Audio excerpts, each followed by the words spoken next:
Yo, what is going on, guys? It's Hatchets here, and today we have more Cold War Zombies news. So before we begin, I'm gonna need everyone here to subscribe if you're not subscribed already, and to drop a like rating. Alright, good. Now that you've done that, we'll get straight into the video. So we have more news from Pawn vs. Pawn, which is like the little Easter egg thing that they've been doing for Cold War Zombies. And yesterday, the events revealed a letter and a possible location of a potential zombies map. I don't even know. Nothing's really confirmed, but this could be something that ties into the storyline, or it could be a potential location of a map. So the little Pawn vs. Pawn Easter egg reveal actually revealed some sort of transcribed letter, and I'm gonna read it to you guys right now. So it says M-, this is a developing situation at Lubyanka. They found something in the archives, something from the war. I'm not sure about the Collegium, but several of the deputy chairmen are recommending that the committee authorize a ground operation.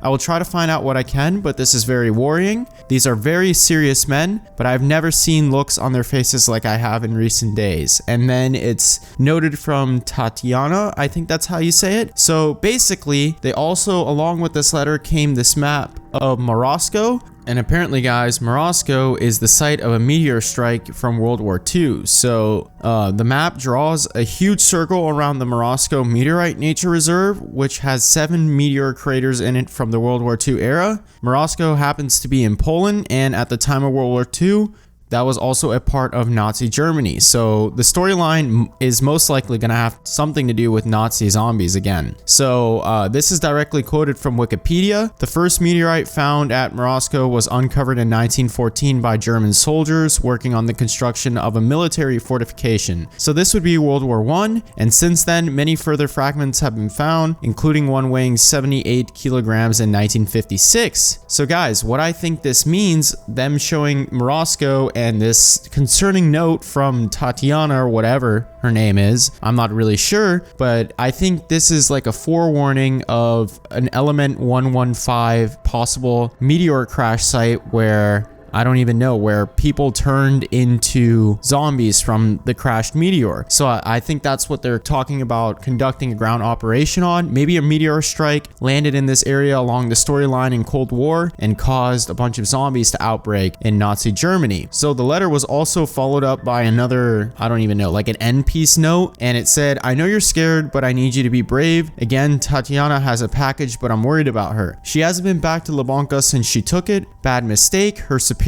are not stupid men, so apparently she stole something. They will notice her absence. It is most unlike her. They will bring her in for interrogation. As soon as she hears the words, the KGB has irrefutable evidence that you have been actively engaged in United Soviet activities. She'll talk, but that won't stop them. They'll go to her house, get the package whether she wants you to or not. I'm working with people in the West who can help us, help you. I want you to know whatever happens, your actions will save many lives. So whoever is saying this is definitely has information about the meteor strike or whatever happened in Morosco, which is circled on the map. And I'm thinking that this Tatiana person stole evidence or classified information and brought it to somebody else to like save the world from the zombie outbreak that was going on from this meteorite crash site that also happened to have 115, Element 115 present. So guys, this could mean that the Dark Ether reboot is centralized around the rediscovery of 115 meteorites in a place other than Nazi Germany, like in Berlin. That's what we got for Nacht, but this time it's going to be in Poland, so it could be a complete reboot. I mean, that's just a personal theory. And then now we're going to move on to the second part of the video, and this has to do with 3 pictures that have been released from Pawn vs. Pawn today. So just today, the major zombie YouTubers and anybody else who wanted to crack the Easter egg for Pawn vs. Pawn have revealed 3 images after today's events. And in the first one, we can see a pile of zombies.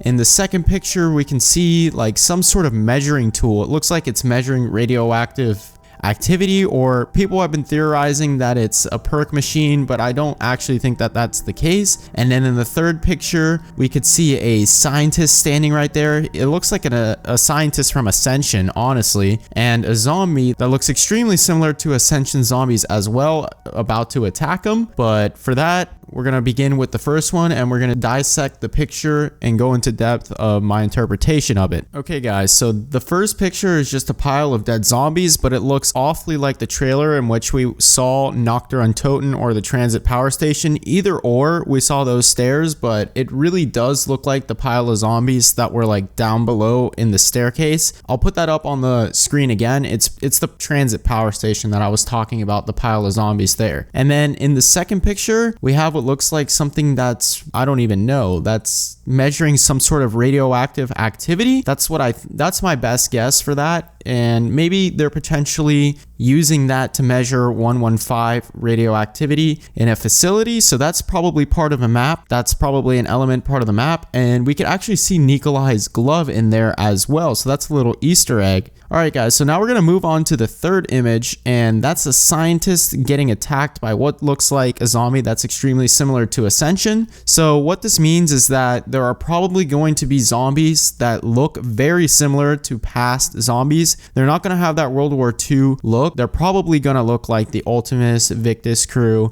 zombies that were attacking those guys. So I hope that that turns out to be true. But if you guys enjoyed this video, please remember to comment, like, and subscribe. And I will see you guys in the next one.